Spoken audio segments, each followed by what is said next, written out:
কিছু কিছু প্রশ্ন আছে আর উত্তর কখনো মিলে না।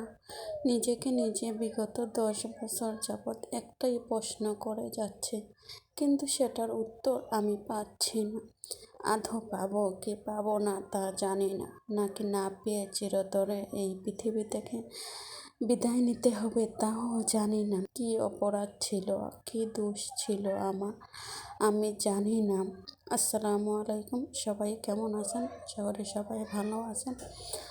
আল্লাহ তাআলার অসীম রহমতে আমিও ভালো আছি। এই যে প্রতিদিনের মতো আমার সকালটা যেরকমভাবে শুরু হয়, এই যে আমার সকাল 7টা বাজে আমি ঘুম থেকে উঠে গেছি। কিছু কিছু অনেক কষ্টের কথা আছে যা কাউকে বলা যায় না।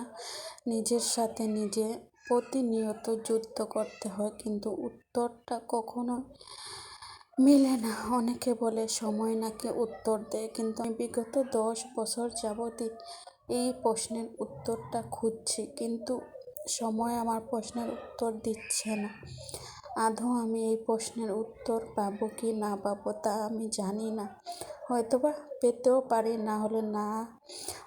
প্রশ্নের উত্তরটা না পেয়ে এই পৃথিবী ছেড়ে চলে যেতে হবে আমার। তো প্রতিদিনের মতো আমি প্রথমে হাত মুখটা ধুয়ে নিয়েছি, তারপরে এই যে 1 কাপ চা খাচ্ছি। মনটা আমার খুবই খারাপ আজকে, প্রতিদিনই আমার খুবই খারাপ লাগে, কিন্তু আমি কাউকে বলতে পারি না, কখনো কারোর সাথে শেয়ার করতে পারি না। সারাদিন নিজের মতোই নিজে একা একাই থাকি, আর নিজেকে শুধু প্রশ্ন করি কি ভুল করেছি আমি, কি অন্যায় করেছি আমি, যার কারণে আমার জীবনটা এরকম হলো। যাই হোক, সর্বপ্রথমে ঘরটা আমি ঝাড়ু দিয়েছি, পরিষ্কার করে নিচ্ছি, কারণ সব কিছুর প্রথমেই হচ্ছে ঘর যদি পরিষ্কার থাকে অটোমেটিকই মন পরিষ্কার হয়ে যায়। আয়ান এখনও ঘুমাচ্ছে, ওরা তো আর বাচ্চা মানুষ, ওরা তো আর মায়ের কষ্ট কি সেটা ওরা বুঝতে পারে না। শুধু আমি সম্পর্ক করে বিয়ে করেছি, এটাই আমার একটা ভুল ছিল। সম্পর্ক করে পারফেক্ট মানুষ পাই নাই আমি জীবনে, সেই জন্যই আমার জীবনে এত দুঃখ এবং এত কষ্ট। যদি আজকে মা বাবার পছন্দ অনুযায়ী বিয়ে করতাম, তাহলে হয়তো বা আমার জীবনটা এরকম হতো না, হয়তো এত কষ্ট থাকতো না আমার জীবনে। যাই হোক, সব কিছু আমি সময়ের উপরেই ছেড়ে দিয়েছি। আল্লাহ তাআলা যা করেন নিশ্চয়ই তিনি মঙ্গলের জন্য করেন। তো আজকে মনটা ভালো নয় দেখে কোনো কাজ করতে ইচ্ছা করতেছে না। চলে আসলাম ছাদে সকাল সকাল। ছাদে একটু ভাবতেছি হাঁটি, একটু ভালো লাগবে, প্রকৃতির সাথে মনটাও ভালো হয়ে যাবে।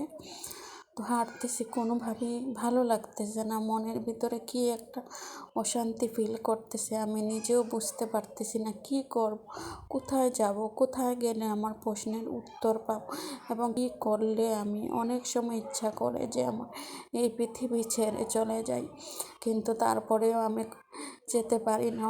অনেক কিছু চিন্তা ভাবনা করে আমি কিছুই করতে পারি না। সব কিছুর জন্যই ধৈর্য ধরে থাকি, যাতে আল্লাহ তাআলা কোনো একদিন আমার সব কিছু ঠিক করে দেবেন। এটাই আমার বিশ্বাস এবং ভরসা। আপনাদের যাদের কাছে আমার ভিডিও ভালো লাগে শুধু তারাই দেখবেন, কেউ এটা নিয়ে হাসি ঠাট্টা করবেন না, কেউ বাজে কোনো কমেন্ট করবেন না। ভালো লাগলে ভিডিও দেখবেন, না ভালো লাগলে দেখবেন না। বাজে কমেন্ট কেউ কখনোই করবেন না, কারণ মানুষ বলতেই কষ্ট আছে, কারো কষ্ট ইমোশন নিয়ে আপনারা হাসি ঠাট্টা মজা করবেন না। তাহলে সবাই ভালো থাকবেন আর সুস্থ থাকবেন আর সুন্দর থাকবেন, আর আমার জন্য আপনারা দোয়া করবেন।